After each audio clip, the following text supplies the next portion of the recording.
Baik pendengar, terima kasih untuk Anda yang masih bersama kami di RRI Jambi, RRI Radio Tangga Bencana COVID-19 Indonesia Tatanan Kehidupan Baru untuk edisi hari ini, cuma di 26 Juni 2020. Dan selanjutnya pendengar, kita akan bersama untuk mengikuti acara Religi Pagi. Anda boleh bergabung bersama kami di 0741634482 ataupun di 081387440674 untuk edisi hari ini. Radio Tangga Bencana COVID-19.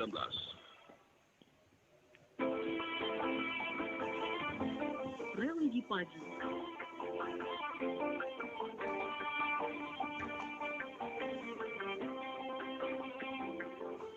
Assalamualaikum warahmatullahi wabarakatuh. Selamat berjumpa kembali bersama kami, RRI Jambi, RRI Radio Tangga Bencana COVID-19 Indonesia Tatanan Kehidupan Baru untuk edisi hari ini pendengar.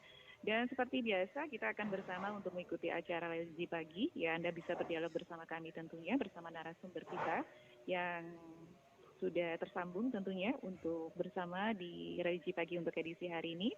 Mengangkat topik yaitu membangun anak soleh. Anda nanti boleh bergabung di 0741634482 ataupun di pesan singkat kita di 0813-8744-0674 di 0813-8744-0674. Langsung saja saya sapa narasumber kita di hari ini, ada Pak Ustadz Miftahul Huda. Assalamualaikum warahmatullahi wabarakatuh Pak Ustadz. Waalaikumsalam warahmatullahi wabarakatuh. Apa kabar hari ini Pak Ustadz? Alhamdulillah segar hari ini. Alhamdulillah, jauh di mata dekat di hati ya Pak Ustadz. Iya betul. Ya, lama sekali tidak berjumpa, hampir 1 tahun ya Pak Ustadz ya? Kalau dengan Bu Nana kali ya. Iya, baik. Untuk kebersamaan kita di hari ini Pak Ustadz, topiknya membangun anak soleh ya Pak Ustadz ya? Iya betul. Oke, baik pendengar, kaum muslimin, kita akan mendengarkan dulu paparan singkat dari Pak Ustadz Miftahul Huda untuk topik kita hari ini, membangun anak soleh. Silakan Pak Ustadz. Assalamualaikum warahmatullahi wabarakatuh. Alhamdulillahi nasta'inuhu wa nastaghfiruh wa na'udzu billahi min syururi anfusina wa min sayyiati a'malina may yahdihillahu fala mudhillalah wa may yudlil fala hadiyalah. Asyhadu an la ilaha illallah wahdahu la syarikalah wa asyhadu anna Muhammadan abduhu wa rasuluhu la nabiyya ba'dah. Allahumma salli ala Sayyidina Muhammad wa ala ali Sayyidina Muhammad. Rabbi syrah li sadri wa yassir li amri wahlul 'uqdatam min lisani yafqahu qawli, amma ba'du. Pendengar RRI yang dirahmati Allah, setiap manusia pasti menginginkan kalau sudah berkeluarga itu memiliki anak. Kemudian mendambakan anak tentu mengharapkan anak yang soleh.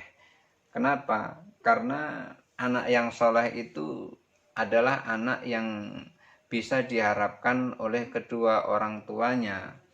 Idza mata banu adama in qata'a amaluhu illa min thalathin shadaqatin jariyatin aw ilmin yuntafa'u bihi aw waladin sholihin yad'u lahu.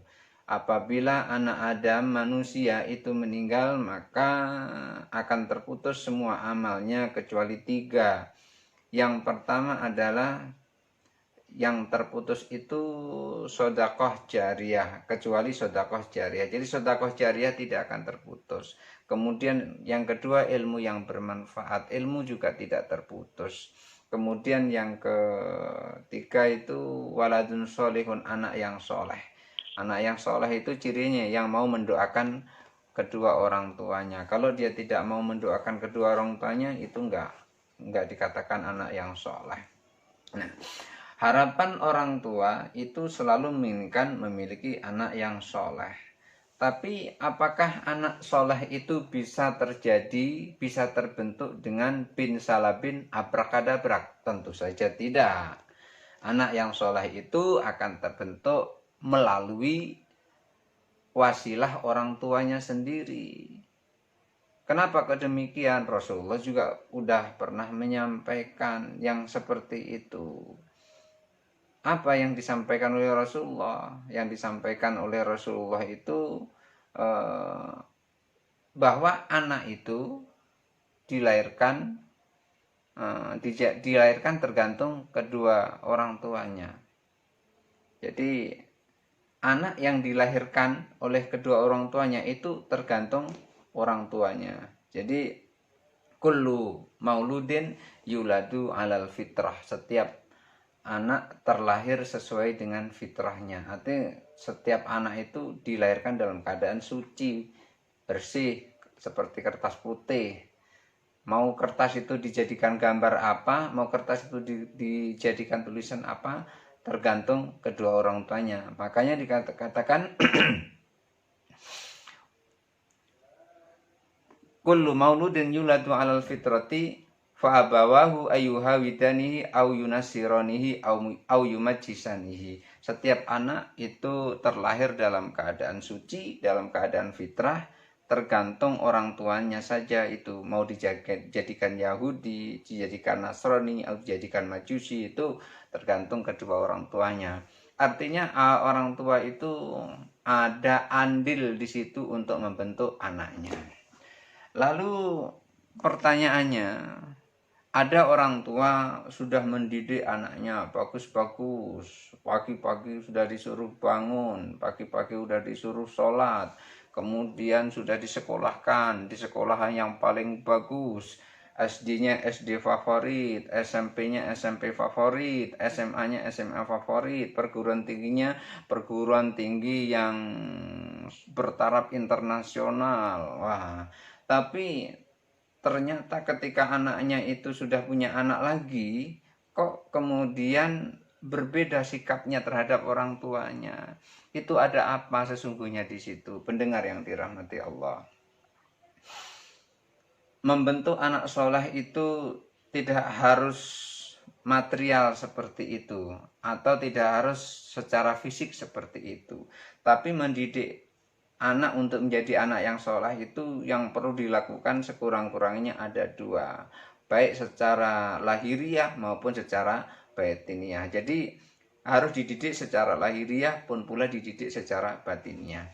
Secara lahiriahnya seperti apa? Ya secara lahiriahnya orang tua mengajarinya dia ilmu-ilmu, mengajari dia adab, mengajari dia keterampilan-keterampilan, itu secara lahiriahnya. Mengajari dia berakhlak, itu secara lahiriahnya. Tapi secara batiniahnya itu harus menyambung kepada Allah Subhanahu wa Ta'ala. Maka kalau terjadi anak yang nakal, anak yang degil, itu orang tua nggak boleh langsung marah. Kalau ada orang tua melihat anaknya nakal terus langsung marah, dikurang ngajar, kurang ngajarin, apalagi ibunya yang mengatakan, itu nanti betul-betul akan menjadi kurang ajar. Kenapa? Sebetulnya anak itu adalah cermin dari orang tuanya. Anak itu adalah fotokopi dari orang tuanya. Kalau ada anak nakal, itu biasanya orang tuanya seperti itu dulu. Jadi kalau seandainya anaknya nakal, kemudian dia marahi, itu sebetulnya memarahi dirinya sendiri. Mencaci, sebetulnya mencaci dirinya sendiri. Kenapa? Karena dulu dia seperti itu. Orang nyebut buah tidak jauh jatuhnya dari pohonnya. Jadi kalau ada buah jatuh, itu biasanya tidak jauh dari pohonnya. Itu artinya apa? Kelakuan anak itu biasanya kelakuan kedua orang tuanya. Pokoknya salah satu di antara kedua orang tuanya itu ada. Karena itu kalau ada anak nakal, jangan sesekali dimarahi. Kalau dia dimarahi, kemudian dia sudah pintar ngomong, itu biasanya bisa jawab seperti itu. Nah, justru jawabannya itu malah akan menyakiti hatinya, menyakiti hati kedua orang tuanya. Nah, ketika menyakiti hati kedua orang tuanya seperti itu tentunya titik terangnya adalah durhaka kedua orang tua. Yang menyebabkan durhaka kepada orang tua itu ya orang tua itu sendiri gitu. Pendengar yang dirahmati Allah, untuk itu kalau ada anak nakal, itu sesekali saja menasihati, nak jangan begitulah kamu tuh, cobalah sholat 5 waktu itu jangan ditinggal, karena sholat itu adalah tiang agama. Sekali saja, nggak usah berkali-kali. Lalu gimana kelanjutannya? Kelanjutannya ada yaitu didoakan. Gimana doakannya? Kedua orang tuanya yang mendoakan anaknya supaya menjadi anak yang baik, anak yang taat kepada Allah. Kalau anak ini taat kepada Allah, niscaya dia akan taat kepada kedua orang tuanya. Kenapa demikian? Taat kepada Allah tidak akan berlaku kalau dia tidak taat kepada kedua orang tuanya. Makanya Allah menyampaikan anishkurli wali walidaika.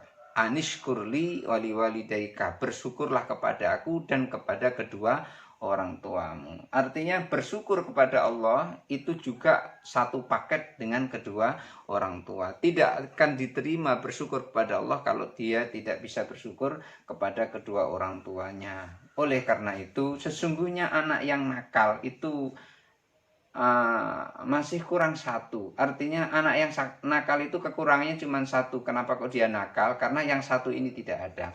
Apa yang satu tidak ada itu? Mendengar yang dirahmati Allah, anak sudah kita didik secara lahiriah, anak sudah kita didik secara batiniah, tetapi ternyata kok masih nakal. Itu sesungguhnya kenakalannya itu terganjal dalam satu hal. Apa satu hal itu? Satu hal itu adalah orang tuanya. Loh, kenapa ke orang tuanya? Iya, melalui orang tuanya itulah nanti Allah akan menurunkan hidayah. Jadi kekurangan anak yang nakal itu sesungguhnya adalah kekurangan hidayah, kekurangan petunjuk dari Allah. Kalau petunjuk Allah sudah turun kepada anak tersebut, maka tidak ada anak yang nakal, tidak ada anak yang toleh. Yang ada adalah anak yang soleh. Kalau petunjuk Allah turun. Lalu kapan petunjuk Allah turun itu? Petunjuk Allah turun itu biasanya menunggu kedua orang tuanya. Loh, kok kedua orang tuanya harus ditunggu? Emang ada apa? Iya, anak yang soleh ini, anak yang baik ini, dia akan mendapat petunjuk. Maksudnya anak yang nakal menjadi baik itu ketika sudah mendapat petunjuk, dan petunjuk itu akan datang itu menunggu kedua orang tuanya. Kapan? Ketika kedua orang tuanya sudah bisa berbakti kepada kedua orang tuanya. Kalau kedua orang tuanya menginginkan anak yang soleh, tetapi dia sendiri sama orang tuanya menjadi anak yang durhaka, maka jauh akan terjadi anak yang soleh yang dia harapkan, yang dia inginkan. Pendengar yang dirahmati Allah, untuk itu ketika kita memiliki anak, terus anak kita nakal, doakan. Gimana cara mendoakannya? Begini, berkali-kali sudah saya sampaikan di dalam majelis taklim, di dalam live begini juga. Cara mendoakan anak itu gampang. Setiap habis sholat didoakan. Setiap habis sholat didoakan. Gimana cara mendoakannya? Cara mendoakannya didoakan supaya dia soleh. Wal khusus pada saat sujud terakhir. Saat sujud terakhir waktu sholat, setelah membaca subhana rabbiyal a'la wa bihamdi, subhana rabbiyal a'la wa bihamdi, subhana rabbiyal a'la wa bihamdi, itu lalu berdoa, ya Allah tunjukilah anakku ke jalanmu yang lurus. Dalam bahasa Indonesia saja. Diucapkan di dalam hati diucapkan, jangan sampai diucapkan keras-keras, nanti anak mendengarnya jadi tertawa sendiri. Jadi diucapkannya pelan-pelan saja di dalam hati. Yang penting hati ini tahu setelah membaca subhana rabbiyal a'la wa bihamdi, subhana rabbiyal a'la wa bihamdi, subhana rabbiyal a'la wa bihamdi, lalu hati berdoa, ya Allah tunjukilah anakku ke jalanmu yang lurus. Ya Allah berikan anakku petunjuk. Ya Allah jadikan anakku anak yang soleh. Apa saja yang penting, intinya adalah anak itu menjadi anak yang soleh. Dalam bahasa kita, jangan dalam bahasa orang lain. Nggak usah dalam bahasa Arab kalau nggak tahu bahasa Arab. Nggak usah dalam bahasa Inggris kalau nggak tahu bahasa Inggris. Dalam bahasa kita sendiri. Bahasa Jambi, bahasa Bugis, bahasa Jawa, bahasa Sunda, bahasa Betawi, bahasa Batak, bahasa apa saja. Yang penting bahasa sendiri yang nyangkut dalam hati kita. Kenapa? Doa orang tua terhadap anaknya itu tidak akan ditolak oleh Allah. Doa anak kepada orang tuanya juga tidak akan ditolak oleh Allah. Doaul walidi liwaladihi la yuraddu. Doa orang tua terhadap anaknya tidak akan ditolak oleh Allah Subhanahu wa taala. Akan sampai. Pendengar yang dirahmati Allah, itu ketika kita memiliki anak yang nakal, jangan dia dimarahi, tapi cari sisi baiknya, karena setiap manusia pasti ada sisi buruk, sisi baik. Ketika ketemu dengan sisi baiknya itu, maka pujilah dengan sisi baiknya itu. Memuji anak artinya mendoakan anak. Mencaci anak itu artinya juga mendoakan anak. Dua hari yang lalu ada ibu-ibu datang ke rumah. Begitu ibu-ibu itu datang ke rumah mengadukan anaknya nakal, suka balapan, sampai dibilang oleh temennya juara 2, balapan liar. Masya Allah. Kemudian orang tuanya ini jengkel. Begitu jengkel, malah diomongi, kaki kau celaka model seperti itu. Gak usah kayak gitu, celaka kau nih. Nah, apa yang terjadi? Setelah itu dia balapan lagi. Begitu balapan lagi, jatuh dia, terguling-guling dia. Sekitar 20 meter dari motornya. Cuman untungnya itu tadi, dia tidak ada yang luka parah. Yang ada cuma lecet-lecet di tangan, di kaki, di badan, tidak ada yang patah tulang. Itu masih untung. Nah, kata dia masih untung seperti itu. Jadi orang tua, khususnya ibu, jangan ada yang ngomong jelek terhadap anaknya, tapi ngomonglah yang bagus. Walaupun seandainya marah, ngomongnya kurang ajar, kau jadi imam Masjid Agung, nanti insya Allah akan jadi imam Masjid Agung. Atau jangan tanggung-tanggung, kurang ajar, anak nakal, kau jadi imam Masjidil Haram, nanti akan jadi imam Masjidil Haram. Pendengar yang dirahmati Allah, jadi ucapan ibu terhadap anaknya, ucapan orang tua terhadap anaknya yang seperti itu akan menjadi doa terhadap anaknya yang diucapkan itu. Oleh karena itu, ngomong yang baik-baik, jangan ngomong yang buruk-buruk. Nah, pendengar yang dirahmati Allah, sebagai pengantar, barangkali itu dulu yang bisa saya sampaikan. Mudah-mudahan ada manfaatnya dan kita bisa mendidik anak kita. Tapi jangan lupa, pada saat kita memberi nasihat, kita harus membawa zat yang maha mampu. Karena kita ini sesungguhnya tidak mampu, tidak bisa apa-apa kita ini, nggak bisa. Tegak saja kalau enggak Allah yang negain, enggak bisa. Duduk aja kalau Allah enggak yang dudukin, enggak bisa. Tidur saja gampang, itu kalau Allah yang enggak nidurkan kita, itu tidak bisa. Karena itu setiap kita mau melakukan apa-apa, mau mendidik anak kita, mau ngomong sama anak kita, nasihati anak kita, ucapkan Bismillahirrahmanirrahim. Dengan membaca Bismillahirrahmanirrahim, kemudian terus menyampaikan maksud kita kepada anak. Walaupun kira-kira anak itu akan menolak atau justru malah membantah, nanti pelan-pelan Allah akan kirim ucapan kita itu ke dalam hati mereka, hati anak-anak kita itu. Karena Allah sesungguhnya yang mampu, bukan kita. Karena itu supaya kita mampu, kita ajak zat yang maha mampu, yaitu Allah Subhanahu wa Ta'ala. Demikian Mbak Nana, saya kembalikan. Baik, terima kasih Pak Ustadz untuk pengantarnya di pagi hari ini, menarik sekali, yaitu terkait membangun anak soleh ya, atau membentuk karakter anak soleh. Ternyata seperti yang Pak Ustadz katakan tadi, bahwa amalan yang tidak akan terputus ada 3, sedekah jariah, kemudian ilmu yang bermanfaat, lalu yang ketiga adalah poin yang penting ini, sangat penting untuk kita semuanya, adalah anak yang soleh ya Pak Ustadz ya. Iya. Oke, nah tadi Pak Ustadz katakan juga bahwa anak ini dilahirkan dalam keadaan suci. Mau dibentuk baik atau buruk itu tergantung orang tuanya. Iya, betul. Iya, betul. Jadi misalnya nih Pak Ustadz, ada orang tua yang menginginkan anaknya soleh, terus juga menjadi hafiz Quran, begitu. Tapi orang tuanya sendiri nggak pernah membaca Al-Quran. Jangankan membaca, memegang atau membukanya aja nggak pernah. Nah ini gimana nih Pak Ustadz?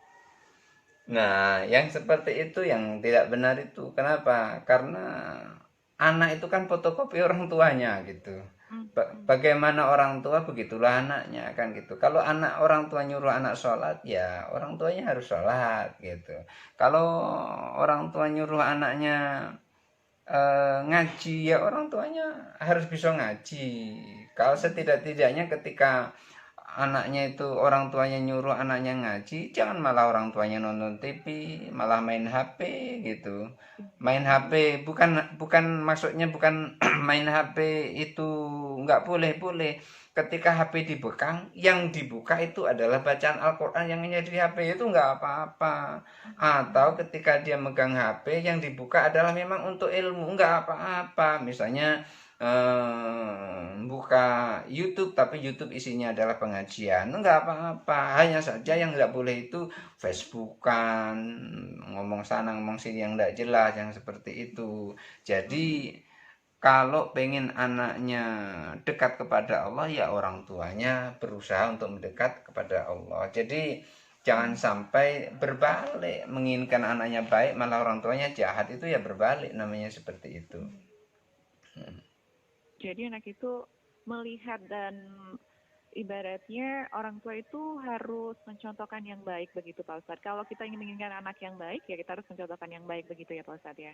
Iya, karena kalau ada anak sudah bisa mengidolakan orang tuanya, nih jempol, mungkin 2 jempol nih ya, saya kasih 2 jempol itu. Kalau ada anak sudah bisa mengidolakan kedua orang tuanya. Kenapa kok demikian? Karena ketika anak mengidolakan kedua orang tuanya, berarti kedua orang tuanya itu bagus. Cuman saja jangan sampai ada mengidolakan orang tua tapi orang yang diidolakan yang buruk-buruk. Itu yang nggak bisa. Karena apa?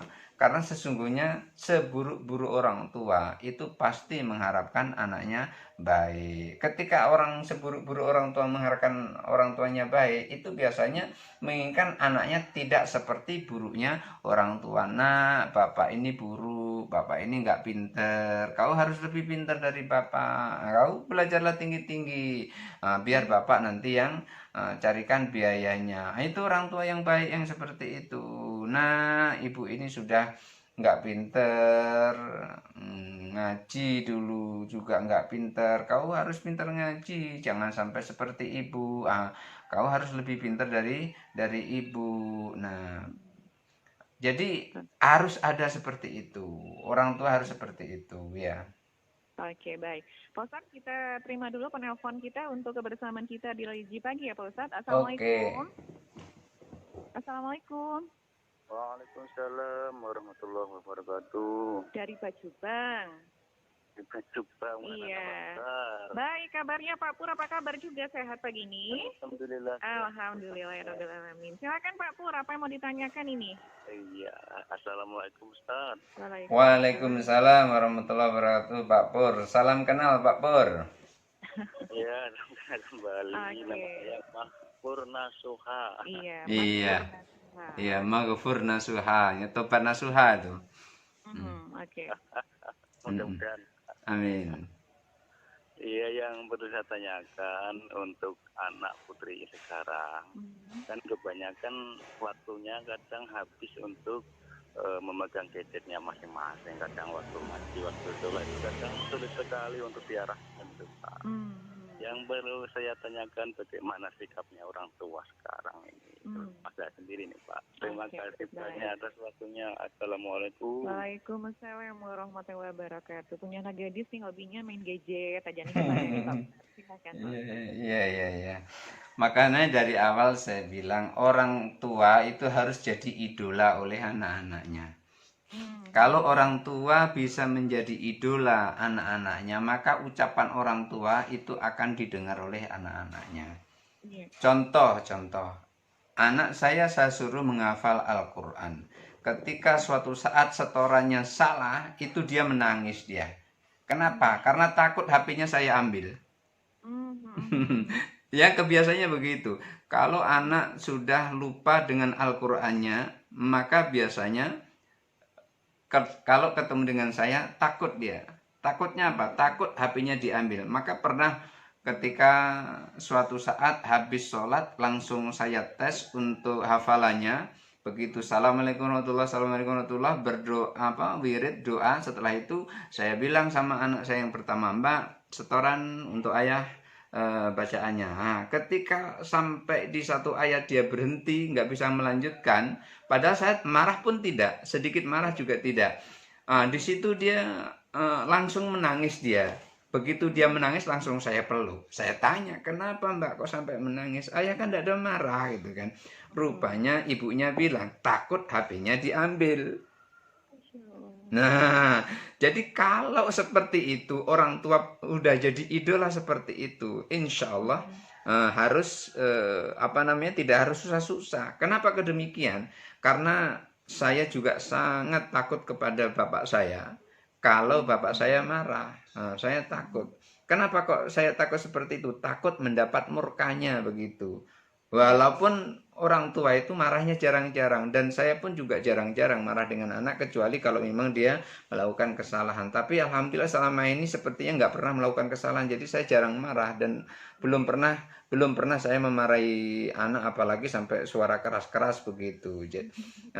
Jadi orang tua Pak Pur, orang tua harus menjadi idola anak-anaknya. Kalau orang tua menjadi idola anak-anaknya, biasanya orang tua itu akan ditaati oleh anak-anaknya. Ketika orang tua ditaati oleh anak-anaknya, maka orang tua gampang ngomongnya, nak, kalau kau main gadget 1 jam, kau ngaji setengah jam. Kalau kau main gadget 2 jam, kau ngaji 1 jam. Separuhnya pun jadilah. Atau kalau pengen lebih ringan lagi, kalau engkau main gadget 4 jam, engkau ngaji sekurang-kurangnya 1 jam. Kalau seandainya ngaji ini ukurannya agak sulit, misalnya dia sudah pintar ngaji begitu, agak sulit, orang tua yang lain ngomongnya, kalau kau ngaji 1 jam, kau harus hafal misalnya 1 baris, harus hafal 1 baris. Alif lam mim dzalikal kitabul la raiba fihi hudal lil muttaqin. Segitu, harus hafal segitu. Kalau kau main gadget 1 jam, hafal 1 baris gitu kan. Nah, lumayan. Kalau sehari dia main gadget 4 jam, otomatis 4 baris gitu. Kan lumayan gitu. Jadi ada perimbangan. Artinya ada yang dia minta, ada yang dia kasih kepada kita. Ya sebetulnya nggak ngasih sih sama kita sebetulnya, untuk dia sendiri, cuman sekarang dia belum tahu saja sesungguhnya apa yang diminta oleh orang tuanya itu sesungguhnya adalah kembali kepada dirinya sendiri. Jadi kalau kita ini dulu pernah taat kepada kedua orang tua kita, biasanya anak kita pun juga taat kepada kita. Kalau kita ini biasa menyakiti kedua orang tua kita, biasanya nanti kita akan disakiti oleh kedua orang tua kita. Kalau kita pernah menyakiti kedua mertua kita, suatu saat nanti kita yang akan disakiti oleh kedua menantu kita atau menantu-menantu kita. Jadi begitu Pak Pur. Jadi sebenarnya simpel aja begitu ya Pak Ustadz. Ya, simpel saja. Dia menghormati kita, dia patuh sama kita, insya Allah tanpa kita marah pun dia ngerti gitu ya Pak Ustadz. Iya betul, jangan sampai kita memaksakan kehendak. Kita nggak melakukan apa-apa, dia suruh melakukan seperti yang kita mau, padahal kita nggak melakukan seperti itu. Nah, ini berlebih-lebihan yang seperti itu. Jadi kalau ada orang tua yang seperti itu, namanya orang tua melakukan pemaksaan. Jangan melakukan atau menyuruh anak yang tidak pernah dilakukan oleh orang tuanya, kecuali hal-hal yang baik dicoba disuruh. Kalau tidak mau, jangan sampai paksakan. Misalnya gini, nak, kamu harus tamat di pondok pesantren Wali Songo Ngabar Ponorogo, kamu harus tamat di sana. Iya mak, nah, kata si anak begitu. Akhirnya disekolahkanlah anak ini ke pondok pesantren Wali Songo Ngabar Ponorogo sana. Begitu kelas 2, anak nggak tahan, minggat dari situ, dia pulang, dimarah-marahi. Wah, kurang ajar anak. Orang tua sudah susah-susah cari biaya, kau habis di sana, sudah dikirim tiap bulan, tapi akhir kelas 2 minggat dari situ. Rupanya orang tuanya dulu kelas 1 minggat dari pondok. Iya. Itu pernah saya tanya orang tua yang seperti itu. Ternyata anaknya tidak selesai di pondok karena orang tuanya juga nggak betah di pondok gitu. Iya. Jadi meminta anak untuk lulus di pondok, tapi orang tuanya enggak. Jadi tidak mencontohkan hal yang baik begitu ya Pak Ustadz. Iya, kan anak fotokopi orang tua. Fotokopi itu kan bagus atau tidaknya tergantung aslinya kan begitu. Oke. Baik, itu dia Pak Pur, jawaban dari Pak Ustadz. Menarik sekali obrolan kita di pagi hari ini di RWJ Pagi. Untuk Anda yang lainnya yang mau bergabung kembali, masih kami nantikan di 0741634482, di pesan singkat kita di 081387440674. Tapi misalnya nih Pak Ustadz, ada orang tua yang mungkin kesulitan ya, mengalami kesulitan dalam mendidik anak-anaknya, kemudian sering marah atau memukul anak-anaknya. Ini bagaimana nih Pak Ustadz kalau dalam Islam nih Pak Ustadz? Ketika orang tua marah kepada anak, itu marahlah karena Allah. Kalau marahnya bukan karena Allah, Allah juga tidak diam. Allah itu nanti akan memarahi orang tuanya itu. Makanya Allah kan merintahkan kepada Luqmanul Hakim supaya taat kepada orang tua selama orang tuanya itu tidak syirik. Kalau sudah menyuruh kepada syirik, maka tidak perlu taat kepada orang tua. Taatnya kita kepada orang tua itu karena orang tua taat kepada Allah. Kalau ada orang tua taat kepada Allah, anaknya tidak taat, itu baru yang dikatakan anak durhaka. Tapi kalau orang tuanya itu tidak taat kepada Allah, kemudian anaknya juga tidak taat kepada Allah, itu dua yang tidak yang durhaka itu. Bapaknya durhaka, anaknya durhaka, yang kedua-duanya sama-sama masuk neraka. Makanya Kiai Shirazi itu sering mencontohkan seperti ini. Ketika ada anak durhaka kepada kedua orang tuanya, itu sesungguhnya yang menjadikan durhakanya anak itu adalah orang tuanya. Jadi begitu, ketika ada anak durhaka kepada orang tuanya, itu ada andil orang tuanya begitu.